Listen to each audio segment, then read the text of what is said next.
যোৱাকালি সন্ধিয়া সময়ত হোৱা প্ৰতিবাদ এই প্ৰতিবাদত যিটো ঘটনা হ'ল ই সঁচাকৈ দুৰ্ভাগ্যজনক আৰু এই ঘটনাটো গম পোৱাৰ লগে লগে মুখ্যমন্ত্ৰী ডাঙৰীয়াই মোক নিৰ্দেশ দিছিলে যে মুখ্যমন্ত্ৰী ডাঙৰীয়াৰ হৈ ইয়ালৈ আহিব লাগে আৰু ইয়াতনো আচল পৰিস্থিতিটো কি হৈছে এই কথাখিনি জানিব লাগে।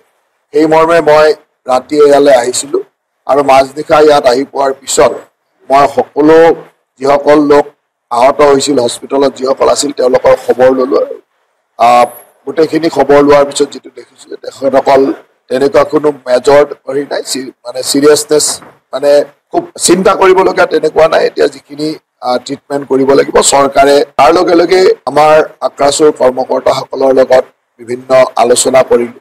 তেখেতৰ মাজত অকণমান ভুল বুজাবুজি হৈ আচলতে ঘটনাটো হ'ল, যিটো ঘটনা আমাৰ সকলোৰে কাৰণে দুখজনক আৰু এনেকুৱা ঘটনা আমি হোৱাটো নিবিচাৰোঁ।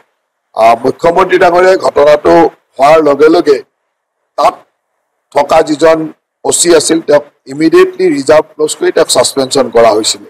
সেইটো আমি অৰ্ডাৰ দিছিলোঁ। গোলকগঞ্জৰ OC-জনক ৰিজাৰ্ভ ক্ল'জ কৰি ছাছপেণ্ড কৰা হৈছিলে আৰু তেওঁক নিলম্বন কৰাৰ লগে লগে নিৰ্দেশনা দিছিলে। তাৰ লগে লগে এতিয়া আমি গোটেই পৰিস্থিতিটো বুজি চালোঁ আৰু পৰিস্থিতি বুজি চাই যিটো দেখিছোঁ যে আৰু এজন OC গৌৰীপুৰৰ OC-ও এই ঘটনাটোৰ লগত কিছু পৰিমাণে সাঙুৰ খাই আছে আৰু তেখেতকো ইমিডিয়েটলি এতিয়া ৰিজাৰ্ভ ক্ল'জ কৰিবৰ কাৰণে নিৰ্দেশনা দিয়া হৈছে। তেওঁকো ৰিজাৰ্ভ ক্ল'জ কৰা হ'ব আৰু 3গৰাকী বিষয়াৰ ওপৰত তেখেতসকলে অভিযোগ আনিছিল।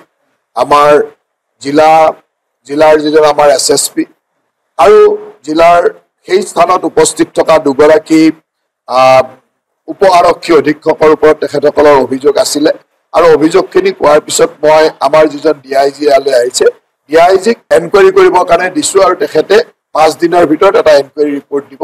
এই 3জন বিষয়াৰ ইনভলভমেণ্টটো কি আৰু তেওঁলোকৰ ক'ৰবাত মানে এই ভুল বুজাবুজিত তেওঁলোকৰ ৰোলটো কি সেই সম্পৰ্কে ইমিডিয়েটলি এনকুৱাৰী কৰি 5 দিনৰ ভিতৰত তেওঁ এটা প্ৰতিবেদন দিব।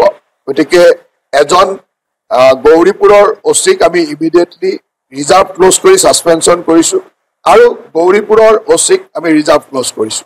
গতিকে এই ধৰণৰ ব্যৱস্থা ৰাতিপুৱাৰ পৰা এটা বন্ধ আহ্বান কৰিছিল। মই তেখেতসকলক অনুৰোধ কৰিছিলোঁ যে আমাৰ এটা ভুল বুজাবুজিৰ মাজত হ'ল, এই বন্ধটো আৰু কৰিব নালাগে। তেখেতসকলক আহ্বান জনাইছোঁ আৰু আমি ইমিডিয়েটলি একশ্যন লৈছোঁৱে।